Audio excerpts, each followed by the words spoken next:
The following is Fall 2008 Math 115 Department Final, Version 3, number 9, number 10, and number 11. Number 9, which is the graph of y equals 5x minus 5. Now, in this question, it's supposed to have 4 options with the graph, but I have some difficulty in graphing each one of them. So what I will do here is to actually graph this equation. Now, there are 2 ways to graph this equation, but I will use the more advanced one, the one that I believe you're supposed to know when you step into this department final. Y equals to 5x minus 5. This is an equation in slope-intercept form, in which the slope is the coefficient of x, which is 5, and the y-intercept is 0, negative 5. Okay, now the way we graph this will be as the following. We will start from the y-intercept, which is 0, negative 5, 0, negative 5,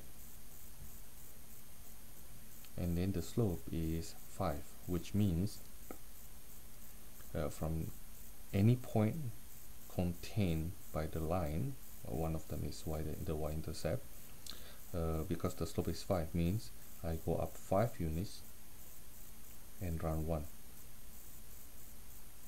And I can do it again from here. I go up 5 units and round 1. Okay, so the line later on that we are looking for must have this situation here.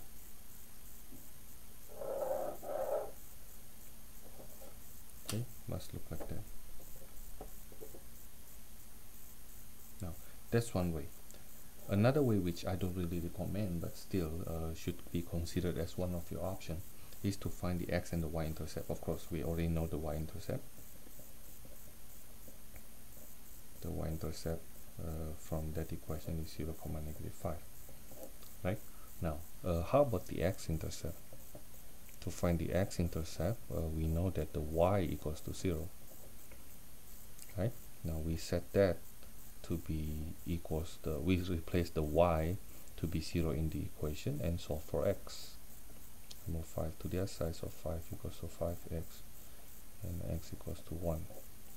In other words, the x-intercept is 1, 0.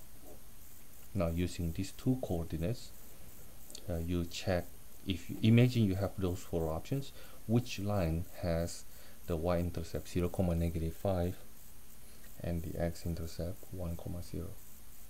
Okay, now that's one way, but I think the first method is a lot easier. Number 10. This is a question that I expect every student in Math 115 knows before they go to Math 125. Do not think of going forward to the next class if you cannot answer this question. Number 10.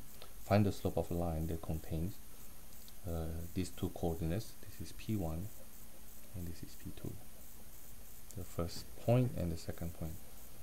Now, to find the slope of the line, if you remember the formula, there's the change of y's, let's say y2 minus y1 over x2 minus x1.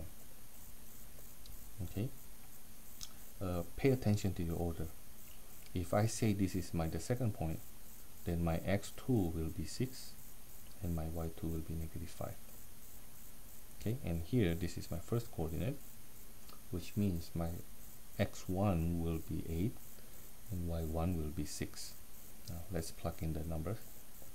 y2 is negative 5, y1 is 6, and x2 is 6 minus x1 is 8. This way I get negative 11 over negative 2. Negative divided by negative is positive, so this is 11 over 2. Okay, that's for number 10. Now, you may want to consider doing something extra just for the purpose of studying. Suppose I change this question number 10 here. Instead of finding the slope only, can you answer the questions if I ask you find the equation of this line, the line that contains these 2 coordinates?